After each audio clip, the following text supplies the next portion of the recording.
नमस्कार। आज हम सद्गुरु के नज़रिए से भावनाओं और रिश्तों की इस उलझी हुई दुनिया को थोड़ा समझने की कोशिश करेंगे। हमारे पास उनकी एक किताब है, इमोशंस एंड रिलेशनशिप्स, उससे जुड़े कुछ नोट्स हैं। तो देखते हैं कि हमारी भावनाएं मतलब कैसे हमारे रिश्तों को बनाती हैं या शायद बिगाड़ भी देती हैं। हमारा मकसद है सद्गुरु की सोच को पकड़ना, कि कैसे वो कहते हैं कि अंदर का जो संतुलन है वही अच्छे रिश्तों की चाबी है, और कैसे यही भावनाएं जो हमें इंसान बनाती हैं कभी कभी हमारे दुख का कारण भी बन जाती हैं। अजीब बात है ना, ताकत भी और कमजोरी भी। चलिए शुरू करते हैं।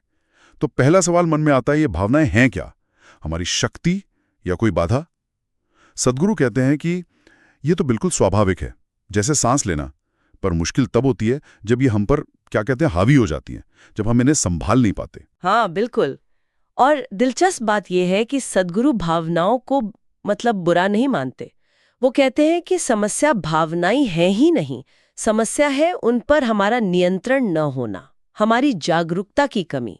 जब हम सचेत होकर पूरे समझ के साथ महसूस करते हैं ना अपनी भावनाओं को, तब वही प्यार, करुणा, जुड़ाव का जरिया बन जाती हैं।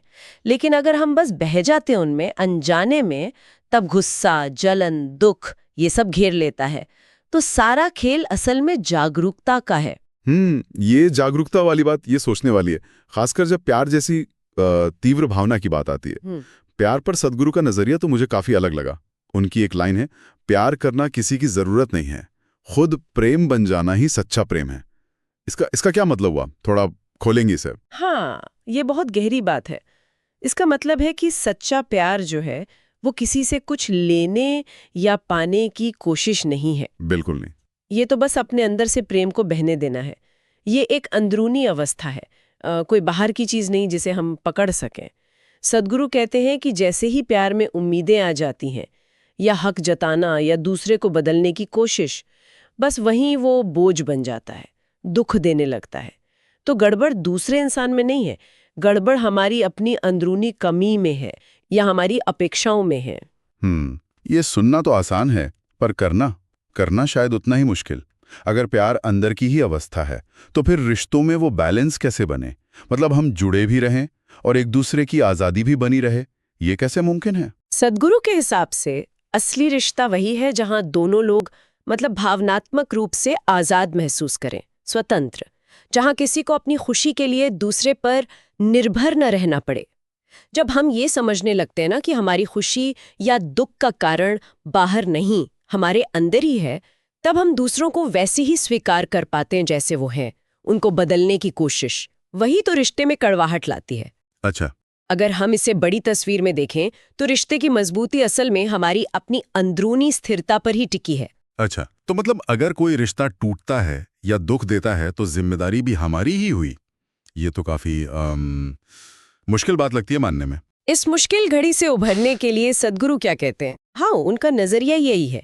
वो कहते हैं कि दुख अक्सर दूसरे के व्यवहार से उतना नहीं होता जितना हमारी अपनी टूटी हुई उम्मीदों से होता है, हमारी अपनी गलत धारणाओं से।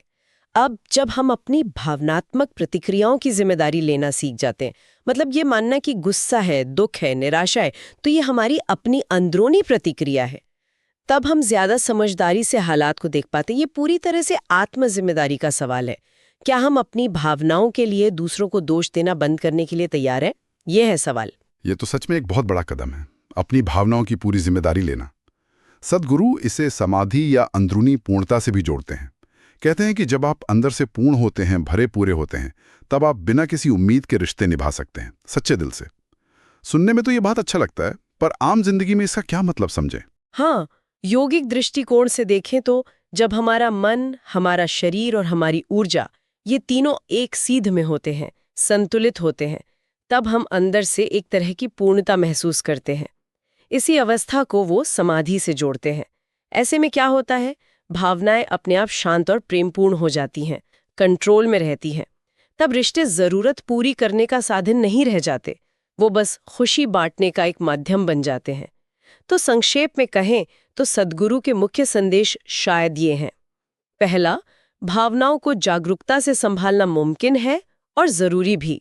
दूसरा, प्यार कोई पाने की चीज नहीं बल्कि होने की अवस्था है, अंदर की बात है। और तीसरा, सबसे अहम, कि रिश्तों की सफलता दूसरों पर नहीं, पूरी तरह आपकी अपनी अंदरूनी स्थिरता पर निर्भर करती है। अगर आप भीतर से ठीक हैं, संतुलित हैं, तो कोई भी बाहरी रिश्ता आपको तोड़ नहीं सकता। तो कुल मिलाकर सार यही निकलता है कि भावनाओं को संभालना हो, प्यार को समझना हो या रिश्तों को निभाना, ये सब काम बाहर का नहीं, हमारे अंदर का है। हमारी अंदर की दुनिया ही हमारी बाहर की दुनिया को तय करती है एक तरह से। बिल्कुल सही कहा। और यहीं पर एक दिलचस्प सवाल शायद हम छोड़ सकते हैं सोचने के लिए कि अगर हमारे बाहरी रिश्ते हमारे अंदरूनी हालत का ही आईना है, तो क्या अकेलेपन का एहसास भी वो भी सिर्फ बाहरी हालात की वजह से होता है, या वो भी हमारे अंदर से ही उपजता है, चाहे हमारे आसपास कितने ही लोग क्यों ना हो? क्या कहते हैं?